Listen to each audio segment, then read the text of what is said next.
गौरी पुत्र गणेश को प्रथम करो प्रणाम। मनोकामना पूर्ण करे, सफल करे सब काम। बोलो गजानन जी महाराज की जय हो।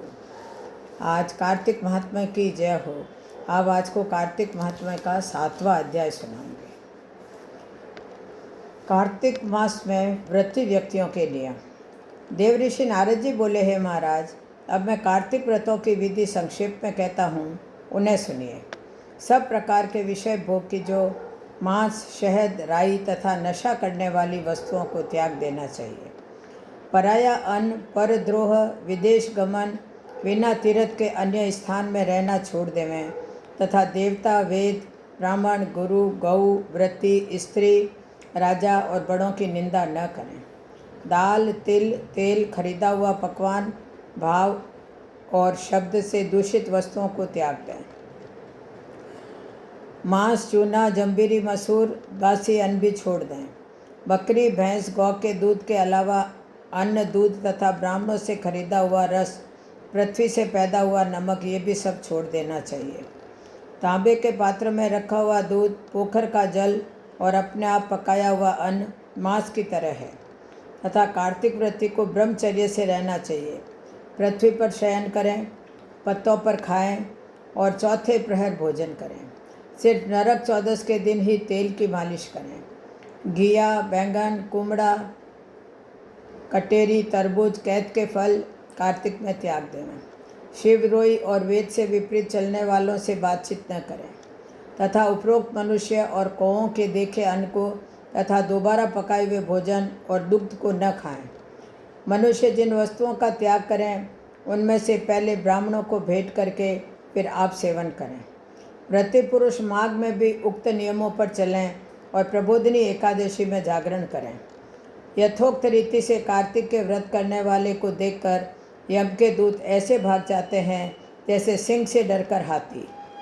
विष्णु के व्रत करने वाला मनुष्य जहाँ पर आदर पूर्वक रहता है वहाँ भूत, पिशाच आदि नहीं रहते। कथा रीति से कार्तिक व्रती पुण्यों को 4 मुख वाला ब्रह्मा भी कहने में असमर्थ है।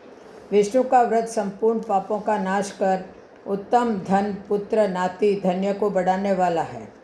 इन व्रतों के नियम को नियम पूर्वक करने से अन्य तीर्थों की आवश्यकता नहीं है। बोलो कार्तिक महात्म्य की जय हो। अब आपको आज इल्ली गुणिया की कथा सुनाती हूँ। एक इल्ली थी, एक गुणिया था। इल्ली बोली, आ गुणिया, दोनों कार्तिक नहाएं। गुणिया बोला, तू तो गिरी छुआरे में पड़ी रहती है, तो तेरे में ताकत है, तू ही नहा ले। मैं तो मोट बाजरे में पड़ा रहता हूँ, मैं तो हरा भरा सिट्टा खाऊंगा, ठंडा ठंडा पानी पीऊँगा। फिर इल्ली तो रोजाना राजा की लड़की के पल्ले में लगकर नहा आती और गुणिया नहीं जाता। कार्तिक उतरते ही पूर्णिमा को दोनों मर गए। इल्ली कार्तिक नहाई थी, इसलिए उसने राजा के घर जन्म लिया, राजकुमारी बनी और गुणिया राजा के घर में गधा बना। फिर राजकुमारी का ब्याह रचाया और जब विदा का समय आया तब राजकुमारी का बैल रुक गया। तो राजा रानी ने पूछा कि बैल क्यों रुका, तेरे को क्या चाहिए, मांग ले। तब राजकुमारी बोली कि मेरे को गधा सोने की सांकल में बांधकर मेरे रथ के पीछे बांध दो। सब ने कहा, राजकुमारी, गधा क्या मांगा, तेरे को और कुछ धन और चाहिए तो ले ले। लेकिन उसने कहा कि मेरे को तो गधा ही चाहिए। उसने रथ के पीछे गधे को बांध दिया। जैसे ही राजकुमारी महलों में पहुंची तो गधे को सीढ़ी के नीचे बांध दिया। जब राजकुमारी सीढ़ियों से उतरती चढ़ती तो गधा कहता, ए चटको मटको श्याम सुंदरी, थोड़ा पानी पिला। तो मैं कहती थी, तू कार्तिक नहा। एक दिन राजकुमारी की देवरानी जेठानी ने सुन लिया और सोचा कि राजा कोई रानी लाया है या जादूगरनी। उन्होंने राजकुमार से कहा कि तू रानी लाया है या जादूगरनी, जो आदमियों से भी तो बात नहीं करती और जानवरों से बात करती है। राजा ने कहा, जब तक आंखों से नहीं देखूं मानूंगा नहीं। एक दिन राजा छुपकर बैठ गया। राजकुमारी महलों से उतरी तो फिर गधे ने वही कहा और रानी ने वही जवाब दिया। तब राजा तलवार लेकर खड़ा हो गया और कहा कि तू गधे से क्या बात करती है, सच्ची बात करती है, सच्ची बात बता, नहीं तो तलवार को काट दूंगा। रानी बोली, पिछले जन्म में मैं तो एक इल्ली थी और यह गुणिया था। इसको मैंने कहा था कि आ दोनों कार्तिक नहाएंगे, यह तो नहाया नहीं, और मैं नहा ली, इसलिए हम दोनों पिछली बात करते हैं। राजा ने कहा कि कार्तिक में गंगा नहाने का इतना फल होता है तो हम दोनों ही जोड़े से कार्तिक नहाएंगे और खूब दान्य पुण्य करेंगे, जिससे हमें आगे इससे ज़्यादा फल मिलेगा। दोनों कार्तिक नहाने लगे। राजा के घर खूब धन संपत्ति हो गई। हे कार्तिक महाराज, जैसा इली को दिया वैसा सबको देना, जैसा गुणियों को दिया वैसा किसी को मत देना। अब आपको विनायक जी की कहानी सुना रही हूँ। चिमटी भर चावल, चुल्लू भर दूध लेके विनायक जी लड़के का वेश धर के नगरी में घूमने लगे। बोले, कोई माई खीर बना दे, कोई माई खीर बना दे। सब हंसने लगे। वे बोले, मजाक करता है। कोई तैयार नहीं हुआ।